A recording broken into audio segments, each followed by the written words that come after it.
Dear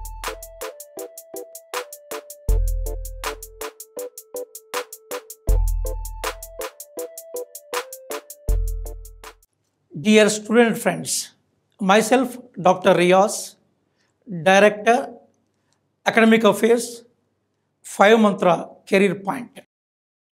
మనకి కొన్ని గంటల క్రితం యూపీఎస్సి భారతదేశంలో apex competitive examination authority conduct చేసిన ప్రిలిమినరీ ఎగ్జామ్ ఏదైతుందో అంటే ప్రాథమిక పరీక్ష ఏదైతుందో ఆ ప్రశ్నపత్రానికి సంబంధించిన విషయాల మీద ఈ వీడియోలో నేను ఫోకస్ చేసే ప్రయత్నం చేస్తాను.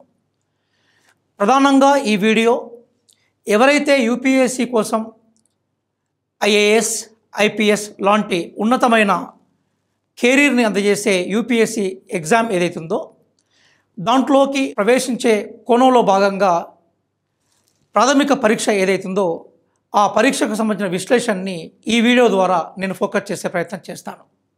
క్లుప్తంగా విషయాలను పరిచయం చేస్తూ వివరంగా సమగ్రంగా అవసరమైన మేరకి అనాలిసిస్ కొనసాగుతూ ఉంటుంది. దీన్ని ప్రతి కాంపిటేటివ్ ఎగ్జామ్ కోసం ప్రిపేర్ అయ్యే అభ్యర్థి చూడడం ద్వారా విషయ పరిజ్ఞానాన్ని పొందే అవకాశం ఉంటుంది. ఇప్పుడు మనం ప్రాథమికంగా కొన్ని గంటల క్రితం ముగిసిన మన యూపీఎస్సి ప్రిలిమినరీ ఎగ్జామినేషన్ ఏదైతుందో దాని మీద ఫోకస్ చేసే ప్రయత్నం చేద్దాం. I appeal all the competitive aspirants who are getting preparation for central level UPSC examination as well as state level Public Service Commission examination, they have to follow this video to have a better understanding regarding the competitive orientation examinations. Now we are going to analyze our picture regarding the examination which was conducted few hours ago by Union Public Service Commission. Friends,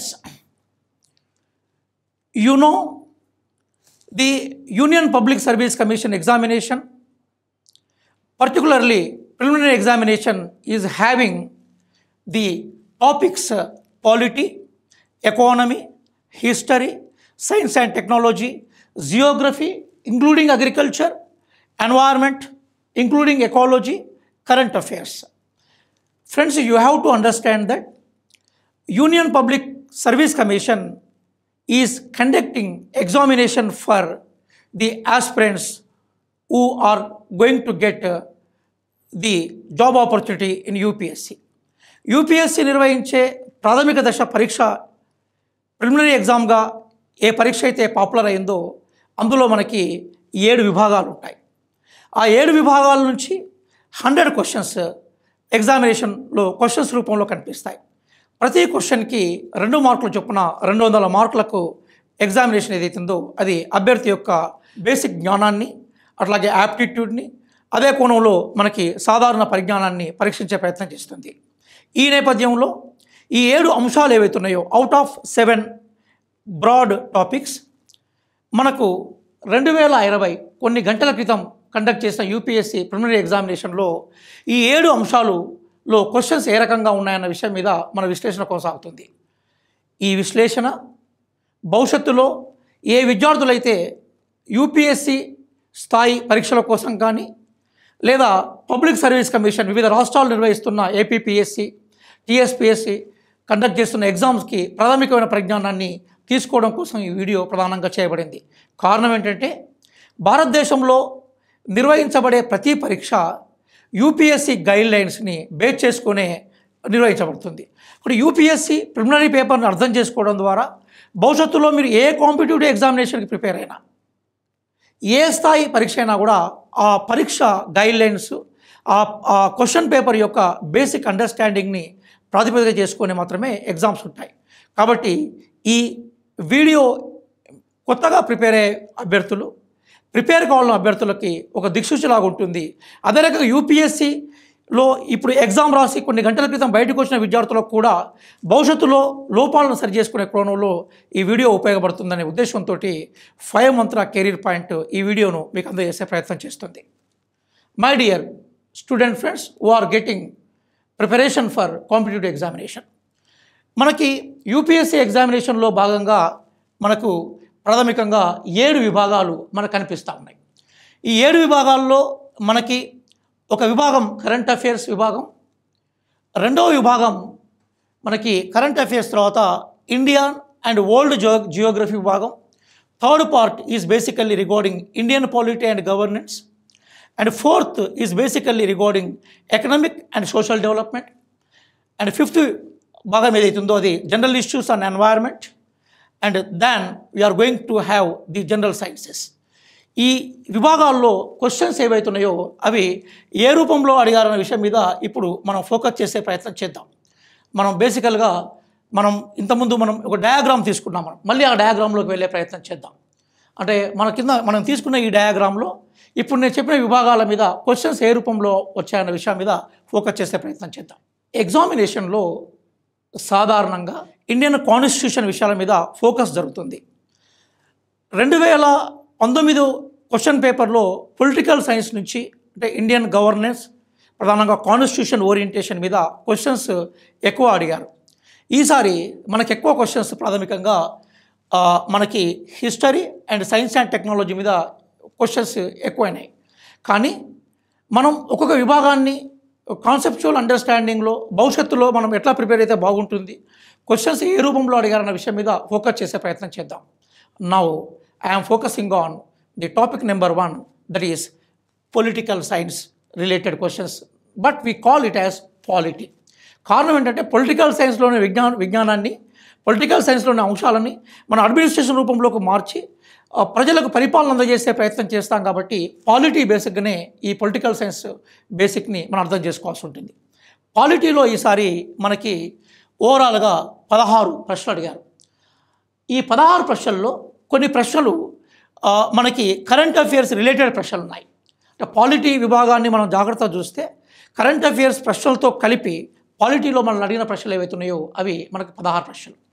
ఈ 16 క్వశ్చన్స్లో ఈసారి polity మీద ఎక్కువగా focus దేని మీద జరిగిందంటే conceptual orientation మీద జరిగింది. అంటే అర్థం ఏంటంటే అభ్యర్థికి ప్రాథమికమైన విషయ పరిజ్ఞానం ఉందా లేదా, ప్రాథమికంగా అభ్యర్థి ఒక విషయాన్ని అర్థం చేసుకునే నేపథ్యాన్ని కలిగి ఉన్నాడా లేదా అన్న విషయం మీద క్వశ్చన్ అడిగారు. అంటే ఫ్యాక్ట్స్ బేసిక్ క్వశ్చన్స్ అని ఉంటాయి. అంటే మీకు ప్రాథమికంగా క్వశ్చన్స్ 2 రూపాల్లో ఉంటాయి. కాన్సెప్చువల్ ఓరియంటేషన్ క్వశ్చన్స్, ఒక విభాగానికి ఒక అధ్యయనానికి సంబంధించిన ప్రాథమిక అంశాలు. రెండో అంశం ఏదైతుందో ఆ విభాగము ఆ అధ్యయనంలో జరుగుతున్న సంఘటనలకు సంబంధించి దాన్ని ఫ్యాక్ట్ ఓరియంటేషన్ క్వశ్చన్స్ అంటాం. 2020 ప్రిలిమినరీ ఎగ్జామినేషన్లో మనకి ఫ్యాక్ట్ ఓరియంటేషన్ క్వశ్చన్స్ తప్ప మనకి కాన్సెప్చువల్ ఓరియంటేషన్ క్వశ్చన్సే పొలిటికల్ సైన్స్లో ఎక్కువగా అంటే పాలిటీలో ఎక్కువ అడిగారు. ఇంటర్నేషనల్ రిలేషన్స్లో ఇండియా నేబరింగ్ కంట్రీస్తో ఉన్న రిలేషన్స్ అవి ఎకనామిక్ ఓరియంటేషన్ రిలేషన్స్ మీద ఒక క్వశ్చన్ అడిగారు. కానీ మేజర్ క్వశ్చన్స్ మాత్రము ది పవర్స్ ఆఫ్ రాజ్యసభ అంటే ఒక క్వశ్చన్ అడిగారు. ఏంటంటే లోక్సభతో పాటుగా సమానమైన అధికారాలు రాజ్యసభ ఏ విభాగంలో తీసుకుంటారన్న ఒక క్వశ్చన్ అడిగారు. ఎక్కువ questions directive principles of state policy అంటే ఆదేశ సూత్రాల మీద ఎక్కువ క్వశ్చన్స్ అడిగారు. అట్లాగే ప్రాథమిక హక్కుల్లో ఉదాహరణకి ఆర్టికల్ 17 ఉంది, అన్టచబిలిటీని మన దగ్గర నిషేధించే చట్టం, దానికి సంబంధించిన ఇంప్లిమెంటేషన్ మీద క్వశ్చన్స్ అడిగారు. అట్లాగే మనకు ప్రాథమికంగా ఇండియన్ ఫెడరల్ స్ట్రక్చర్కి సంబంధించిన ఆర్టికల్స్ మీద క్వశ్చన్స్ అడిగారు. కొన్ని కరెంట్ రిలేటెడ్ ఆర్టికల్ 85 అప్లికేషన్ మీద క్వశ్చన్స్ అడిగారు. అట్లాగే ప్రియాంబుల్ అంటే ఇండియన్ కాన్స్టిట్యూషన్లో ప్రియాంబుల్కి సంబంధించిన నేపథ్యం మీద క్వశ్చన్స్ అడిగారు. సైద్ధాంతిక అంటే థియరిటికల్ ఓరియంటేషన్ క్వశ్చన్స్ కూడా ఉన్నాయి. ఉదాహరణకి Gandhian philosophy and Marxian philosophy, Karl Marx చెప్పిన Marxian philosophy, Gandhian philosophy, Gandhi సిద్ధాంతము మార్క్స్ సిద్ధాంతము అంతిమంగా ఈ కింది అంశాల్లో దేన్ని కోరుకుంటాయని క్వశ్చన్ అడిగాడు. What is the ultimate aim of Gandhian thought of philosophy as well as Marxian orientation philosophy యొక్క అల్టిమేట్ ఏమని అడిగారు. అంటే ఓవరాల్గా మనకు అర్థమవుతుంది ఏంటంటే ఒకసారి మనం పొలిటికల్ సైన్స్ సిలబస్లోకి పోయి మళ్ళీ మనం అనాలిసిస్ చేసే ప్రయత్నం చేసినప్పుడు నేను మరీ కొంత వివరణ ఇచ్చే ప్రయత్నం చేస్తాను. ఓవరాల్గా పొలిటికల్ సైన్స్ విభాగాన్ని మనం జాగ్రత్తగా తీసుకుంటే, పాలిటీ విభాగాన్ని మనం జాగ్రత్త తీసుకుంటే ఈసారి మనకు ప్రధానంగా సిలబస్లో ఉన్న కాన్సెప్ట్స్ భావనల మీద పరిజ్ఞానం మీద ఎక్కువ క్వశ్చన్స్ అడిగారు. అంటే ఆ భావనల పరిజ్ఞానాన్ని ఆచరణ రీత్యా జరిగే విషయాల మీద కోర్టు జస్టిస్ మనకి వర్డిక్ట్స్ మీద క్వశ్చన్స్ ఎక్కువగా అడిగేది అంతకుముందు. కానీ ఈసారి మాత్రము సిలబస్లో ఏవైతే కాన్సెప్చువల్ క్వశ్చన్స్ ఉన్నాయో, భావనలు ఉన్నాయో, ఆ భావనల మీద మాత్రమే ఎక్కువగా ఫోకస్ జరిగిందనే ఒక అవగాహనను మనం కలిగి ఉండాలి. This time questions from polity majorly focused on conceptual orientation questions than facts, particularly in the subject of polity. This is the major understanding what we have to know. Polity తర్వాత next మనము ఎకానమీలోకి వెళ్తే చాలామంది అభ్యర్థులు ప్రధానంగా భావిస్తున్నది ఏంటంటే economy orientation questions చాలా ఇబ్బందికరంగా ఉన్నాయి, డెప్త్గా ఉన్నాయని చెప్పారు. వాస్తవంగా ఎకనామిక్స్ క్వశ్చన్స్లో ఎక్కువగా కరెంట్ అఫేర్ యొక్క ఇంపాక్ట్ బాగా కనిపించింది. ఎఫ్డిఐ మీద క్వశ్చన్స్ అడిగారు. అంటే ఫారిన్కి సంబంధించిన డైరెక్ట్ ఇన్వెస్ట్మెంట్స్ ఏవైతున్నాయో ఎఫ్డిఐకి సంబంధించిన విషయాల మీద ఫోకస్ ఎక్కువగా జరిగింది. ఆ నేపథ్యంలోనే ఎకనామిక్స్ ఇష్యూస్కి వచ్చినప్పుడు బడ్జెట్ డాక్యుమెంట్స్ మీద ఈసారి క్వశ్చన్స్ ఫ్రేమ్ చేశారు. బడ్జెట్ డాక్యుమెంట్ అంతకుముందు బడ్జెట్ స్టాటిస్టిక్స్ మీద బాగా ఫోకస్ అయ్యేది, కానీ డాక్యుమెంటేషన్ ప్రిపరేషన్ మీద ఈసారి ఎకానమీలో క్వశ్చన్స్ అడిగారు. అట్లాగే ఈ కోవిడ్ నేపథ్యంలో జరిగిన బేసిక్ ఇష్యూస్లో ఎకనామిక్ మార్పులు ఏవైతున్నాయో వాటి మీద ఫోకస్ జరిగింది. ఎకానమీకి సంబంధించిన క్వశ్చన్స్ ఏవైతున్నాయో వాటిలో ఎక్కువగా కరెంట్ అఫేర్స్ రిలేటెడ్ క్వశ్చన్స్ అడిగారు. కాబట్టి న్యూస్ పేపర్ రీడింగ్ ఏదైతుందో students those who follow news papers regularly this question paper is advantage to them. అంటే ఇప్పుడు మనకు కనిపిస్తున్న ఈ క్వశ్చన్ పేపరు న్యూస్ పేపర్ రీడింగ్లో ఉండే విద్యార్థులకు అడ్వాంటేజ్గా ఉంది. అంటే ఎకానమీ అనేది కాంటెంపరీ ఓరియంటేషన్లో, ఎకానమీ అనేది బేసిక్ ఓరియంటేషన్లో న్యూస్ పేపర్ రీడింగ్ బేసిక్గా ఎకానమిక్ క్వశ్చన్స్ ఉన్నాయి. కాబట్టి విద్యార్థులు భవిష్యత్తులో ప్రిపేర్ అయ్యే విద్యార్థులు ఎకనామిక్ అంశాలని న్యూస్ పేపర్ ఆధారంగా చూసుకున్నప్పుడు కరెంట్ అఫేర్స్కి ఎకనామిక్ కాన్సెప్ట్స్కి లింక్ దొరుకుతుంది. ఆ లింక్ దొరకడం వల్ల బేసికల్గా ఏమవుతుందంటే సబ్జెక్ట్ని కరెక్ట్గా అర్థం చేసుకునే అవకాశం ఉంటుంది. ఎకానమీలో ఏ రూపంలో క్వశ్చన్స్ అడిగారన్న విషయం మీద మళ్ళీ నేను విశ్లేషణకు వస్తాను. అట్లాగే మనకి హిస్టరీ, అంటే ఈసారి ఎక్కువ క్వశ్చన్స్ సోషల్ సైన్సెస్లో ప్రధానంగా మనకు హిస్టరీ మీద క్వశ్చన్స్ ఎక్కువగా ఉన్నాయి. ఈ 10 మనకి దాదాపుగా 18 క్వశ్చన్స్ హిస్టరీలో ఉంటే మోడర్న్ హిస్టరీ, ఎప్పుడైనా హిస్టరీలో మనకి మోడర్న్ హిస్టరీ అంటే ఫ్రీడమ్ స్ట్రగుల్ మీద ఎక్కువగా ఫోకస్ జరుగుతుంది. ఈసారి కూడా మనకి క్వశ్చన్ పేపర్లో 10 క్వశ్చన్స్ అంటే 10 క్వశ్చన్స్ మోడర్న్ హిస్టరీ మీద అడిగారు. ఇందులో కొలోనియల్ రూల్ యొక్క ఇంపాక్ట్ మీద అడిగారు. అంటే కొలోనియల్ రూల్ ఏదైతుందో దాని ఇంపాక్ట్ వల్ల ఇండియాలో బాగా విక్టిమైన ఇండస్ట్రీ ఏదన్నారు, అంటే హ్యాండ్మేడ్ ఇండస్ట్రీ బాగా విక్టిమైందనే విషయాన్ని మనం ఐడెంటిఫై చేయగలగాలి. అలాగే కొలోనియల్ పీరియడ్లో వచ్చిన కొన్ని పుస్తకాలను తీసుకొని వాటి మీద వాటి ఇంపాక్ట్ మీద క్వశ్చన్స్ అడిగారు. అట్లాగే వెల్లెస్లీ స్టార్ట్ చేసిన విలియం కాలేజ్ ఏదైతుందో దానికి సంబంధించిన ఓరియంటేషన్ మీద క్వశ్చన్స్ అడిగారు. అంటే మనకు ఓవరాల్గా ఈ క్వశ్చనింగ్లో మోడర్న్ హిస్టరీ అనేది 10 మార్క్స్తో డామినేట్ చేసింది. ఈసారి కల్చర్ అండ్ హెరిటేజ్ మీద క్వశ్చన్స్ తగ్గాయి. అంటే జనరల్గా ఇండియన్ హిస్టరీలో 3 రంగాల్లో క్వశ్చన్స్ వస్తాయి. ఒకటి ఏన్షియంట్ అండ్ మిడివల్ హిస్టరీ ఒకటైతే, కల్చర్ హెరిటేజ్ ఓరియంటేషన్లో మరో క్వశ్చన్ అయితే, మూడో ఓరియంటేషన్ ఏదైతే మోడర్న్ హిస్టరీ ఎప్పుడైనా డామినేట్ చేస్తుంది. కానీ ఈసారి కూడా మోడర్న్ హిస్టరీ డామినేట్ చేసింది, కానీ కల్చర్ హెరిటేజ్ క్వశ్చన్స్ తగ్గాయి.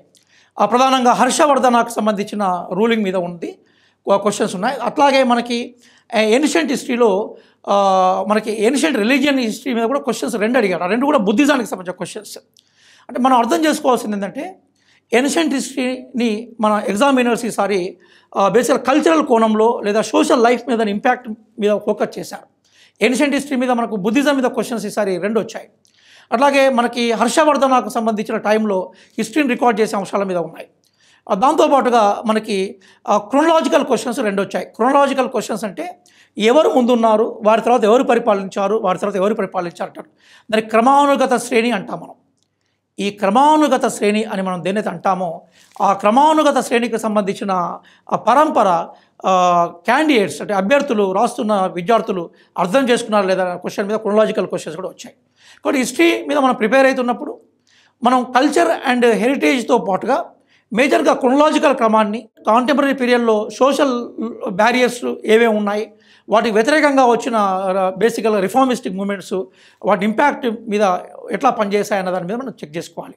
అట్లాగే ఇండియన్ ఫ్రీడమ్ స్ట్రగుల్ అనేది ఎప్పుడైనా మనకు చాలా ఇంపార్టెంట్.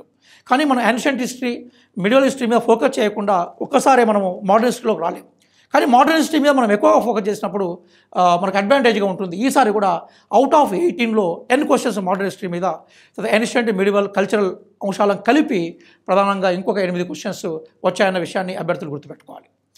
ఈసారి అభ్యర్థులు బాగా ఇబ్బంది పడ్డ ఫీల్డ్ ఏదైతుందో అది సైన్స్ అండ్ టెక్నాలజీ. అంటే సైన్స్ అండ్ టెక్నాలజీ విషయానికి వస్తే ప్రతిసారి ఏమవుతుందంటే సైన్స్ అండ్ టెక్నాలజీలో అది నిత్య జీవితంలో హ్యూమన్ బీయింగ్స్కి అంటే మానవ నాగరికతకి ఏ రకంగా ఉపయోగపడుతుందని దాని మీద ఫోకస్ చేస్తారు. కానీ ఈసారి సైన్స్ అండ్ టెక్నాలజీలో ఎక్కువగా రీసెర్చ్కి సంబంధించిన ఇష్యూస్ మీద బాగా ఫోకస్ జరిగింది. అంతా లేటెస్ట్ ఇష్యూస్. అంటే లేటెస్ట్గా మనకి ఈ పొల్యూషన్కి సంబంధించిన ఇష్యూస్ మీద క్వశ్చన్ అడిగారు. అట్లాగే ఎకాలజీ, సైన్స్కి సంబంధించిన క్వశ్చన్స్ ఎక్కువగా వచ్చాయి. బహుశా నేను అనుకుంటాను కదా, సైన్స్ మీద ఫోకస్ సరిగా లేకుండా, సైన్స్ అండ్ టెక్నాలజీ మీద ఫోకస్ సరిగా జరగకుండా బహుశా ఈ పరిజ్ఞానం తీసుకునే అవకాశం లేదు. నాకు తెలిసి ఈ సైన్స్ అండ్ టెక్నాలజీకి సంబంధించిన క్వశ్చన్స్ కూడా ఎక్కువగా మనకి న్యూస్ పేపర్ బేస్గానే ఉన్నాయి. లేటెస్ట్గా వరల్డ్లో కానీ మన భారతదేశంలో కానీ జరిగిన రీసెంట్ రీసెర్చ్ ఏవైతున్నాయో వాటి మీద ఫోకస్ జరిగింది. రెండోది హ్యూమన్ బీయింగ్స్ లేదా మొత్తం నేచర్ ఏదైతే ఇప్పుడు ఆధునిక కాలంలో ఫేస్ చేస్తున్న ప్రాబ్లమ్స్ ఏవైతున్నాయో వాటి మీద కూడా ఎక్కువగా ఫోకస్ జరిగింది. కాబట్టి ఈ ఫోకసెస్ని మనం దృష్టిలో పెట్టుకొని సైన్స్ అండ్ టెక్నాలజీలో వస్తున్న రీసెంట్ రీసెర్చ్ ఏదైతుందో దాన్ని మనం ఎక్కువగా తీసుకోవాలని మనం అనుకోవాలి. అంటే బేసికల్గా మనకి లైఫ్ సైన్సెస్ మీద ఫోకస్ జరిగింది. ఫిజికల్ సైన్సెస్ కన్నా లైఫ్ సైన్సెస్ మీద ఈసారి ఎక్కువగా ఫోకస్ జరిగింది. ఆ కోణాన్ని మనం అర్థం చేసుకుంటే అంటే న్యూస్ పేపర్లో వస్తున్న రీసెంట్ మనకి డెవలప్మెంట్స్ మీద రిపోర్ట్స్ వస్తుంటాయి. వాటిని రెగ్యులర్గా ఫాలో కలిగిన వాళ్ళు దీన్ని చేసే అవకాశం ఉంది. మనకి 18 క్వశ్చన్స్ మనకి సైన్స్ అండ్ టెక్నాలజీ చూసాం. తర్వాత జియోగ్రఫీ క్వశ్చన్స్ ఈసారి కొంచెం భిన్నంగా ఉన్నాయి. అంటే ఓవరాల్గా చెప్పాలంటే ప్రిలిమినరీ ఎగ్జామినేషన్లో అభ్యర్థి కొంచెం కంఫర్టబుల్గా కొంచెం మినిమం సాటిస్ఫాక్షన్ ఇచ్చే క్వశ్చన్స్ ఏవైతున్నాయో అవి జియోగ్రఫీ క్వశ్చన్స్, అట్లాగే అగ్రికల్చర్ రిలేటెడ్ ఉన్నాయి. జియోగ్రఫీలో కొన్ని ఫండమెంటల్ ఇష్యూస్ మీద అంటే స్టాక్ జీకే మీద ఎక్కువగా ఫోకస్ చేశారు. ప్రధానంగా మనకి లేక్స్, వాటి లొకేషన్స్, లేదా మనకి రివర్స్ ఎక్కడెక్కడ ఫ్లో అయ్యి ఎక్కడ అవి మెర్జ్ అవుతున్నాయన్న పాయింట్స్ మీద. అన్నిటికన్నా ఎక్కువగా ఈసారి వైల్డ్ లైఫ్ శాంక్చురీస్, మనం వేటైతే వన విజ్ఞాన కేంద్రాలని మనం తెలుగులో చెప్తుంటామో వైల్డ్ లైఫ్ శాంక్చురీస్ మీద ఈసారి క్వశ్చన్స్ చాలా ఎక్కువగా ఫోకస్ చేశారు. వైల్డ్ లైఫ్ శాంక్చురీ మీద మనకి ఎక్కువగా ఫోకస్ చేసినట్టుగా మనం చూస్తూ ఉన్నాం.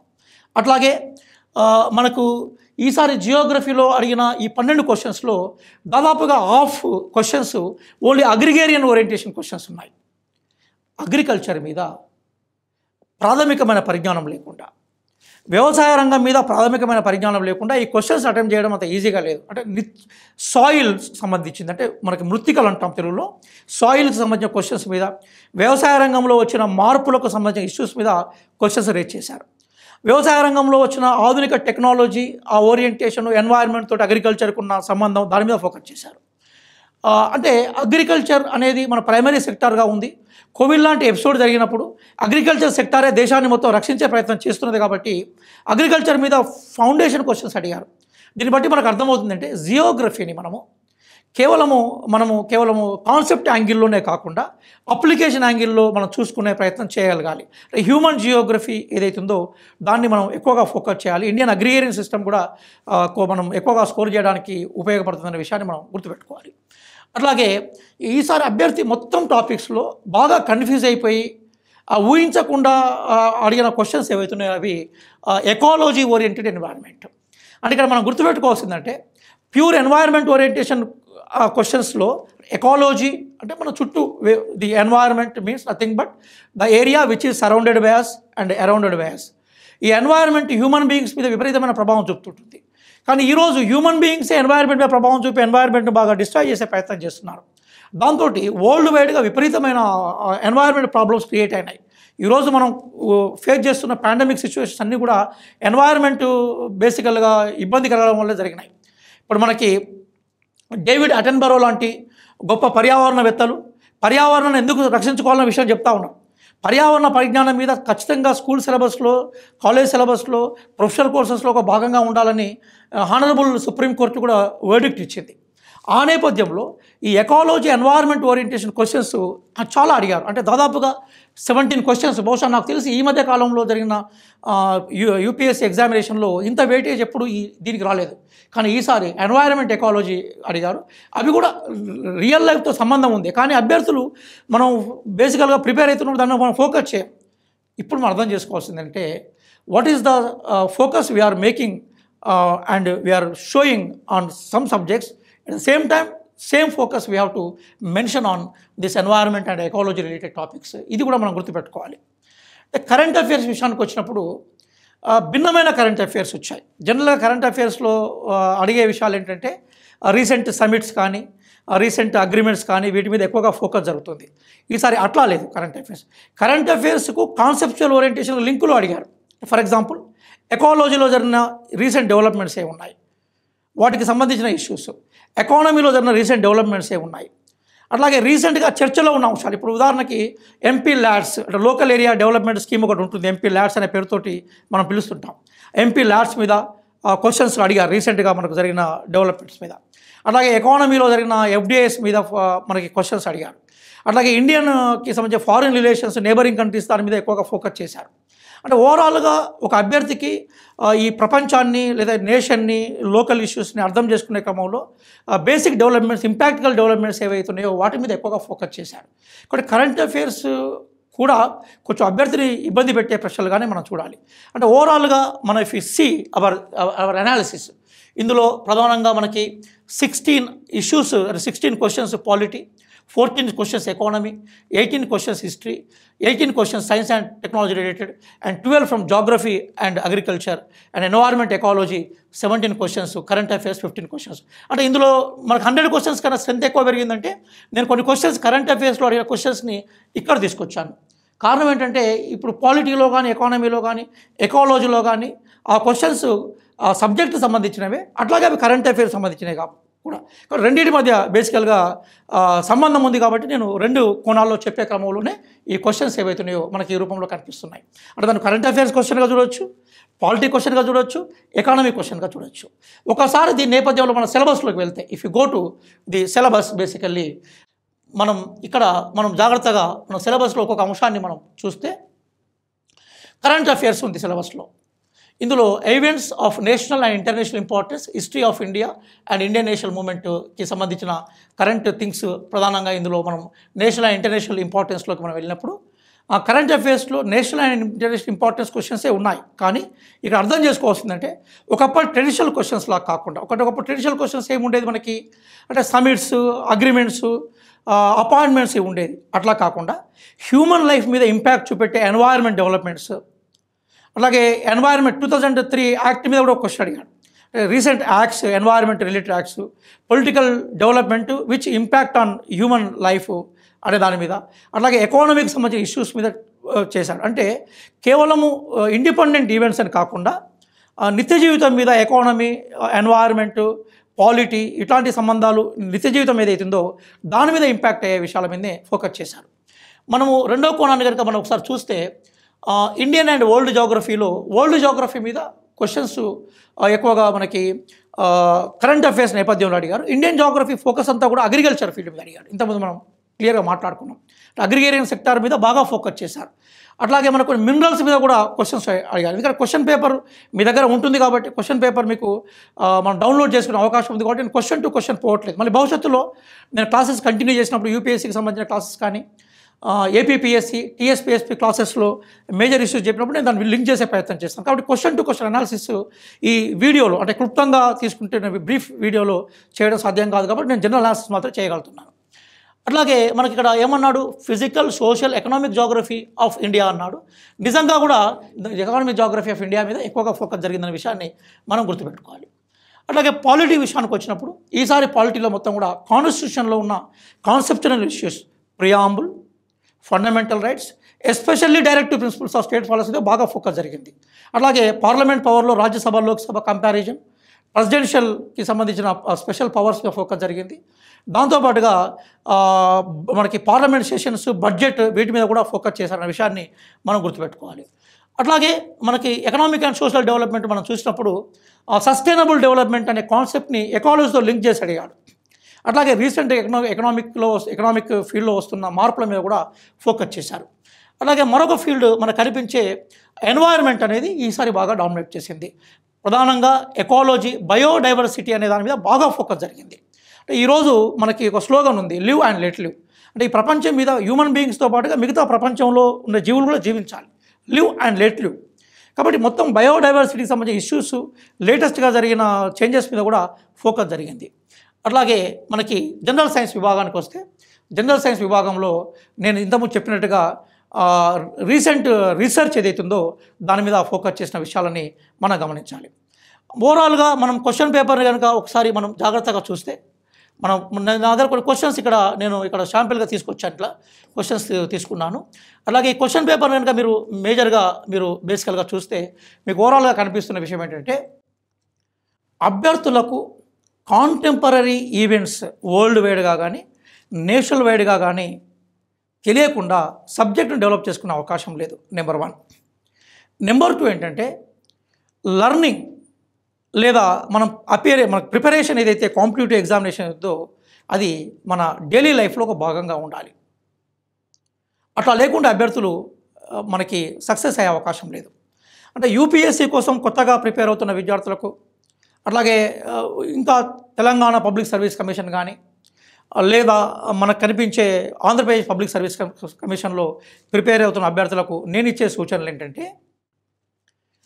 ఇప్పటి నుండి మీరు ఏ కాంపిటేటివ్ ఎగ్జామినేషన్ కోసం ప్రిపేర్ అయినా న్యూస్ పేపర్ రీడింగ్ అనేది మీ దినచర్యలో ఒక భాగంగా ఉండాలి.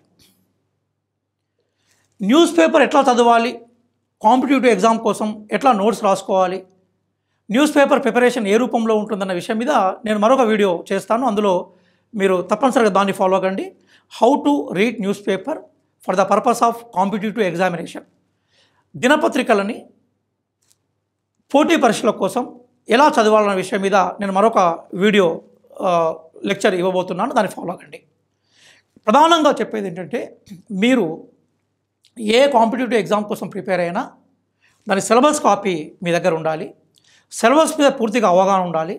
ఆ సిలబస్లో ఉండే అంశాలకి న్యూస్ పేపర్లో వస్తున్న విషయాల మధ్య లింక్ మనము బేసికల్గా చేసుకోగలగాలి. ది హిందూ లాంటి స్టాండర్డ్ న్యూస్ పేపర్స్ కానీ, తెలుగులో వస్తున్న మనకి ఈనాడు, ఆంధ్రజ్యోతి, నమస్తే తెలంగాణ, సాక్షి, నవ తెలంగాణ, ఇట్లాంటి ఏ న్యూస్ పేపర్ ఏదైనా కూడా సిలబస్లో ఉండే అంశాలతో న్యూస్ పేపర్లో ఉన్న అంశాలని జోడించడం అనేది అత్యంత కీలకమైన విషయంగా గుర్తుపెట్టుకోవాలి. ఒకప్పుడు మనం కేవలం టెక్స్ట్ బుక్స్ మాత్రమే పరిమితం కావడం వల్ల ఏమైపోయిందంటే, టెక్స్ట్ బుక్లో ఉండే నాలెడ్జ్ డైనమిక్గా ఎప్పటికీ మారే అవకాశం ఉండదు. కాబట్టి న్యూస్ పేపర్ రీడింగ్ని సిలబస్ని లింక్ చేసుకోవాలి. న్యూస్ పేపర్ రీడింగ్ని సిలబస్ లింక్ చేసుకునే ముందు మనకు ప్రైమరీగా ఏముండాలంటే, సిలబస్ మీద ప్రతి కాన్సెప్ట్ మీద అవగాహన ఉండాలి. సిలబస్ మీద కాన్సెప్చువల్ అవగాహన. ఎందుకంటే ఈసారి మన పొలిటికల్ సైన్స్ లాంటి సబ్జెక్ట్లో, హిస్టరీ లాంటి సబ్జెక్ట్లో కాన్సెప్చువల్ అండర్స్టాండింగ్ మీద క్వశ్చన్స్ అడిగారు. అదే ఎకానమీ కానీ ఎన్వైర్న్మెంట్ విషయానికి వచ్చినప్పుడు క్వశ్చన్స్ అన్నీ కూడా కరెంట్ అఫైర్స్ రిలేటెడ్గా వచ్చాయి. అట్లాగే మనం జాగ్రఫీ రిలేటెడ్గా వచ్చినప్పుడు నిత్య జీవితంతో సంబంధం ఉన్న సైన్స్ అండ్ టెక్నాలజీ కానీ జియోగ్రఫీలో క్వశ్చన్స్ అన్నీ కూడా నిత్య జీవితంతో సంబంధం ఉన్న ఇష్యూస్ మీద, అగ్రిగేరియన్ సెక్టారు లేదా డైలీ లైఫ్ మీద ఇంపాక్ట్ మీద క్వశ్చన్స్ అడిగారు. పొల్యూషన్కి సంబంధించిన ఇష్యూస్ మీద క్వశ్చన్స్ అడిగారు. అంటే ఓవరాల్గా మనకు అర్థమైన విషయం ఏంటంటే, కాన్సెప్చువల్ అండర్స్టాండింగ్ ఎంత ముఖ్యమో కరెంట్ అఫైర్స్ ఓరియంటేషన్ కూడా అంతే ముఖ్యం. ఈ రెండింటిని బ్యాలెన్స్ చేసుకోగలగాలి. అందుకోసం ప్రధానంగా మనకు సిలబస్లో ఉండే అంశాలని ఎన్సీఆర్టీ పుస్తకాలు కానీ లేదా స్టేట్ సిలబస్ కానీ, ఒకప్పుడు ఎన్సీఆర్టీకి స్టేట్ సిలబస్ మీద చాలా వైరుధ్యం ఉండేది. ఇప్పుడు దాదాపుగా 2 సిలబస్లలో ఒకే అంశాలు ప్రస్తావనలోకి వచ్చాయి. కాబట్టి సెంట్రల్ గైడెన్స్ ప్రకారమే స్టేట్ పుస్తకాలు కూడా తయారవుతున్నాయి. కాబట్టి మీరు టెక్స్ట్ బుక్స్ని ప్రాథమికంగా ఒక ఓరియంటేషన్లోకి తీసుకొని ఒక ప్రాథమిక అవగాహన తర్వాత న్యూస్ పేపర్లో వచ్చే ఈ ఇష్యూస్ని సిలబస్ని లింక్ చేసుకునే ప్రయత్నం చేయడం అనేది ప్రధానంగా మీరు చేయండి, నెంబర్ 1. నెంబర్ 2 ఏంటంటే, మొట్టమొదటిసారిగా మీరు అపియర్ అవుతున్నప్పుడు ఏమీ గాబరపడాల్సిన అవసరం లేదు. ఒకవేళ క్వశ్చన్ పేపర్ టఫ్గా వచ్చినప్పుడు సహజంగా ఏమైందంటే కట్ ఆఫ్ అనేది తగ్గే అవకాశం ఉంటుంది. లాస్ట్ టైం మనకు జనరల్ కేటగిరీలో 98 మార్క్స్ కట్ ఆఫ్గా మనం చూసాం జనరల్ కేటగిరీలో. ఈసారి క్వశ్చన్ పేపర్ కొంచెం స్టాండర్డ్ పెరిగింది. కాబట్టి కట్ ఆఫ్ అనేది బహుశా 90 to 95గా ఉండొచ్చు అని నేను ఊహిస్తున్నాను. Is only my hypothesis. I can't say exactly what is the cutoff of it, but to compare with last year paper, this paper is just difficult to understand it. కాబట్టి cut off paper standard ఎక్కువగా ఉన్నప్పుడు cut off ఏదైతే basically తగ్గుతుంది. 2019లో the people wrote for UPSC that is 8 lakhs above, 8 లక్షల పైగా రాశారు. ఈసారి అది 10,58,000 అప్లై చేశారు, కానీ ఈసారి రాసిన వాళ్ళ సంఖ్య చాలా తక్కువ ఉంది. లాస్ట్ టైం అప్లై చేసిన వాళ్ళు దాదాపుగా రాశారు, కానీ ఈసారి అప్లై చేసిన వాళ్ళలో ఓన్లీ 44% రాసినట్టుగా మనకు రీసెంట్ రిపోర్ట్ చెప్తున్నాయి, సబ్జెక్ట్ టు కరెక్షన్. ఈ నేపథ్యంలో మనకి అంటే బాగా సీరియస్గా ప్రిపేర్ అయ్యే అభ్యర్థుల సంఖ్య తగ్గుతుంది అనేది కాదు, కానీ రకరకాల నేపథ్యాల్లో ఒక్కోసారి రావచ్చు, కానీ ఉన్న దాంట్లోనే ఉంటుంది. కట్ ఆఫ్ తగ్గడానికి మాత్రం అవకాశాలు ఉన్నాయి. 90 to 95 స్కోర్ చేసే వాళ్ళు మనకి కంఫర్టబుల్గా కొంత ఫీల్ కావచ్చు. రిజర్వేషన్ కేటగిరీలో ఇంకొంచెం తగ్గడానికి అవకాశాలు మనకు కనిపిస్తున్నాయి. ఏది ఏమైనా ఈ క్వశ్చన్ పేపర్ నుంచి మనం నేర్చుకునే అంశాలు 3. 1, అభ్యర్థి నిత్యం అలర్ట్గా ఉండాలి సబ్జెక్ట్ని గెయిన్ చేసుకునే క్రమంలో. Number 2, notes preparation is essential. ఖచ్చితంగా మనం ఎంత పర్సనల్గా ఇంటెలిజెంట్గా ఉన్నా సమాచారానికి సంబంధించిన నోట్స్ ప్రిపరేషన్ మనం ఓన్గా చేసుకోవాలి. నెంబర్ 3, కరెంట్ అఫేర్స్ని రెగ్యులర్గా న్యూస్ పేపర్స్ ఆధారంగా కానీ, కాంపిటేటివ్ మ్యాగజైన్స్ ఆధారంగా కానీ, క్లాస్ రూమ్స్లో కరెంట్ అఫేర్స్ ఆధారంగా నేర్చుకుంటూ వాటిని మన దగ్గర ప్రిస్క్రైబ్గా ఉన్న కాన్సెప్ట్కి జోడించగలగాలి. ఎస్పెషల్లీ ఎకానమీలో, అట్లాగే మనకు సైన్స్ అండ్ టెక్నాలజీలో, ఎకాలజీలో మేజర్గా మనము కరెంట్ అఫేర్స్ని జోడించే ఒక చైతన్యాన్ని మనం తీసుకోగలగాలి. నిరంతర శ్రమ లేకుండా, నియమబద్ధమైన ప్రణాళిక లేకుండా, భవిష్యత్తు పట్ల ఆశ లేకుండా, అట్లాగే తప్పనిసరిగా మనము సక్సెస్ అవుతామనే నమ్మకం లేకుండా అపియర్ అయ్యే అవకాశం లేదు. ఎవరైతే నిజంగా ఆ కోణంలో ప్రిపేర్ అవుతారో వాళ్ళు సక్సెస్ కావడానికి అవకాశం ఉంది. చివరిగా మిత్రులారా, 5 మంత్ర కెరీర్ పాయింట్ దేశంలో, రాష్ట్రాల్లో ఎమినెంట్గా ఉండే ఫ్యాకల్టీతో రకరకాల అంశాల మీద విషయ పరిజ్ఞానాన్ని అందజేసే ప్రయత్నం చేస్తుంది. న్యూస్ పేపర్ రీడింగ్ నుండి మొదలుకుంటే యూపీఎస్సీలో మెయిన్ ఎగ్జామ్స్ వరకు ఫోకస్ చేసే ప్రయత్నం చేస్తుంది. అట్లాగే ఎన్ఆర్ఏ లాంటి న్యూ స్కీమ్ ఆఫ్ ఎగ్జామినేషన్స్ ఏవైతే ఉన్నాయో వాటి ప్రిపరేషన్ మీద ఫోకస్ చేసే ప్రయత్నం చేస్తుంది. Telangana public service commission, Andhra Pradesh public service కమిషన్లు కండక్ట్ చేస్తున్న ప్రతి ఎగ్జామ్ మీద ఒక విజన్, ఒక అవుట్లుక్ని, సబ్జెక్ట్ని, అట్లాగే ఓరియంటేషన్, ఎగ్జామినేషన్ ఓరియంటేషన్ని ఇచ్చే ఎగ్జామ్ ప్లాట్ఫామ్గా ఇది మీకు ఉపయోగపడుతుంది. I request you, like this video, comment on this video, share this video, don't forget subscribe it.